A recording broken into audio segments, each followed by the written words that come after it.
یہ آپ سے گزارش ہے کہ چینل کو سبسکرائب کیجئے اور نوٹیفیکیشن بیل کو بھی ٹیپ کیجئے تاکہ آئندہ آنے والی ویڈیوز آپ کو بر وقت مل سکیں۔ ایک تو یہ بات ہے کہ اگر ناچاری ہے تو پہلے عورت اپنے رویے پہ یا اپنے شوہر کے رویے پہ نظر کرے کہ کیوں ناراض رہتا ہے وہ،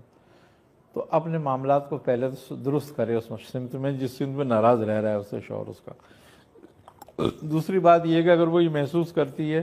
کہ میری کہیں کوئی کوتاہی نہیں ہے، کہیں کوئی خامی نہیں ہے، مگر میرا شوہر پھر بھی مجھ سے الگ رہتا ہے، محبت نہیں کرتا، دور رہ رہا ہے، یا ڈانٹ ڈپٹ غصہ کرتا رہتا ہے، تو اس کے لیے بہترین چیز ہے جو قرآن شریف پڑھی ہوئی ہے، وہ سورہ انفال کی آیت نمبر 63 کو 11 مرتبہ پڑھ کے پانی یا چینی پہ دم کر کے اپنے شوہر کو روز پڑھ کے اور پانی یا چینی پہ دم کر کے پلایا کریں۔ کپڑوں کی استری وغیرہ کرتی ہیں، جو کام کاج کرتی ہیں جس میں خاص طور پہ مرد کے کپڑوں پہ استری ہو رہی ہو، تو استری کرتے وقت پڑھتی رہیں اور کپڑوں پہ دم کر کے اپنے شوہر کو پہنائیں، تو اس میں میاں بیویوں کے لیے بہت محبت پیدا ہوتی ہے، اور شوہر جو ہے بیوی سے بہت رغبت کرنے لگتا ہے اور اس سے محبت کرنے لگتا ہے، اور وہ اس کے ساتھ پھر اس کی بے عزتی کرنا یا اس کے ساتھ زیادتی کرنا چھوڑ دیتا ہے۔